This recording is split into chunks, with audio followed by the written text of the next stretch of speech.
পরিবারের স্বপ্ন, নিজের স্বপ্ন পূরণ করার জন্য নিজের দেশ ছেড়ে প্রবাসী হয়েছিলাম ভাই। তো প্রবাসে পাড়ি জমানোর পরে যখন মনে করেন যে আমার বেতন হলো 600 রিয়াল, 800 রিয়াল, তখন সব স্বপ্ন মনে করেন এই প্রবাসের মাটিতে ধূলিসাৎ হয়ে গেছিল। না পারছি নিজের পরিবারকে ভালো রাখতে, না পারছি নিজের ছেলে সন্তানদের ভালো পোশাক দিতে, না পারছি ভালো খাবার দিতে। কথা শুনতে হবে ভাই, কথা না শুনলে আসলে বুঝবেন না। আজকে একটা কষ্টের কথা শেয়ার করবো আপনাদের মাঝে। তো এই কষ্টগুলো আসলে মনের মধ্যে গাঁথা আছে। আমি একজন প্রবাসী, তো আপনাদের মধ্যে এই কষ্টগুলো শেয়ার করি আর কি। তো 4 বছর আগে যখন এই প্রবাসে পাড়ি জমাই, তখন বেতন ছিল হলো 600 রিয়াল, আর কোম্পানি খাবারের জন্য দিত 200 রিয়াল। এই টোটাল পাইতাম 800 রিয়াল। তা আসলে এই 800 রিয়াল বেতন দিয়ে কিস্তি দিয়ে পরিবারে ভালো রাখা, ছেলে সন্তানদের ভালো রাখা আমার পক্ষে সম্ভব হয়নি। আমি পারি নাই দিতে।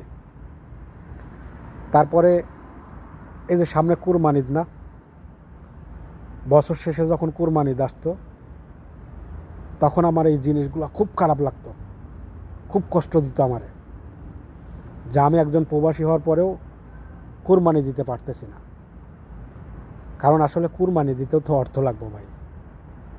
যখন গ্রামের পাড়ার সকল প্রবাসীরা কুরবানি দিত, আমি পারতাম না ভাই।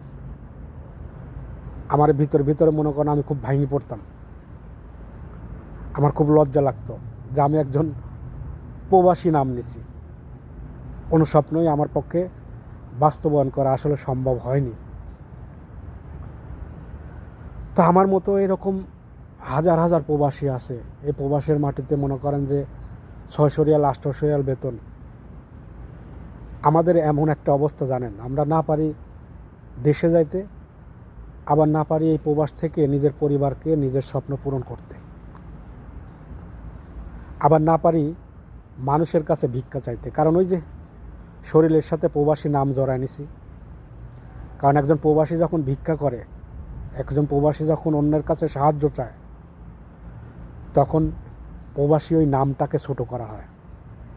এই নামটা ছোট করার জন্য আসলে কোনো প্রবাসী চায় না যে একজন প্রবাসীর সম্মানহানি হোক। আমার মধ্যে ভীষণ কষ্ট লাগে এই বিষয়গুলা। একজন স্বল্প টাকার বেতন যখন এই প্রবাসের মাটিতে সে সম্পূর্ণভাবে ব্যর্থ হয়ে যায়, দেশে যাওয়ার পরেও সে গ্রামের কাছে, পাড়ার কাছে, আত্মীয় স্বজনের কাছে অনেক রকম কথা শুনতে হয়। দেশে যাওয়ার পরেও কেন শুনতে হয়? দেশে যাওয়ার পরেও একজন প্রবাসী কথায় কথায় অন্যজনেরা বলে, বিদেশেই কিছু করতে পারিস নাই, এখন দেশে আসে আর কী করবি। এটা হলো বাস্তব, বুঝছেন? তো আসলে আমার কথা যদি ভালো লাগে আপনাদের, এটা হলো বাস্তবতা আপনাদের সাথে শেয়ার করি।